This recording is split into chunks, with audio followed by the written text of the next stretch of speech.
We're going to start on Sky Atlantic and Now TV with a new fantasy drama called A Knight of the Seven Kingdoms. And here's a clip. You came for the tourney? Tourney is a contest for knights. You a knight? I'm no farmer. Yeah, you've come dressed as one. Sir, I could squire for you. And you could teach me. Every knight needs a squire. And you look like you need one more than most. Sir Ireland raised me to be a true knight. Not with sword or lance, but with honour. And I swore that I would.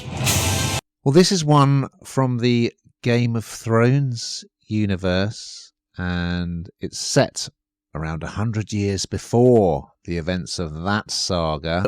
I have to admit, I've seen virtually none of Game of Thrones. Probably one episode, I guess. So let me just preface my comments with that. So this really took me by surprise, because from what I'd seen of Game of Thrones, I saw a lot of people getting their Johnsons cut off and a lot of gratuitous violence and nudity, you know, and I'm not saying there's anything wrong with that. But this is rather different, and it's based on 3 novellas by George R.R. Martin called Tales of Dunk and Egg. 6-parter, okay? And it stars Peter Claffey, who he used to be a rugby player. He's a big fella and well cast in this role. He's an orphan whose mentor, a knight called Sir Arlen of Pennytree, who was a rather nasty piece of work, who used to beat him, but did take him in and teach him how to be a knight. He's died, and the first thing we see is Dunk burying his mentor and defecating behind a tree, rather dramatically. I thought, wow, I wasn't expecting this. It's pretty low-key, the start. It's just him kind of wandering about with 3 horses that he talks to. And he goes to an inn. He meets this young lad called Egg, this bald boy called Egg, who becomes his squire. And off they go to a tourney, a.k.a.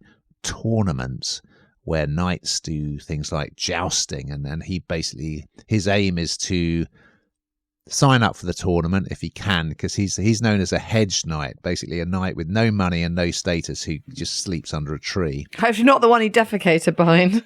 Very good, Hannah.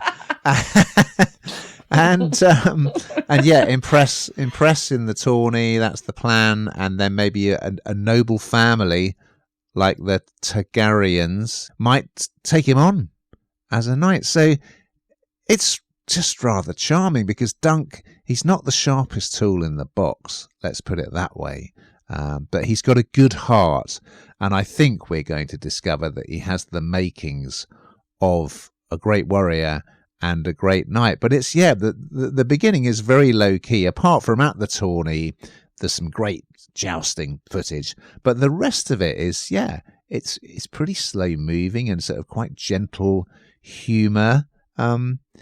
Yeah, I was absolutely wrong-footed by it. It wasn't at all what I expected from a Game of Thrones prequel, but I was rather charmed by it. What did you think, Hannah? I agree. I kind of thought, I'm not sure this is for me, you know. I didn't really know what to expect, but certainly not this. I think what's really nice about this is the sort of the story of the unlikely friendship, isn't it? It's the taking of somebody who's kind of lower than low, really slumming it, and seeing the good in them, and like you say, him becoming what looks to be a really great warrior. He's a strapping lad, and it's just, I don't know, I think it's a bit different. And also, if you're not into the Game of Thrones particularly, I don't think that matters. Don't be put off by that. I think you'd like this as a standalone.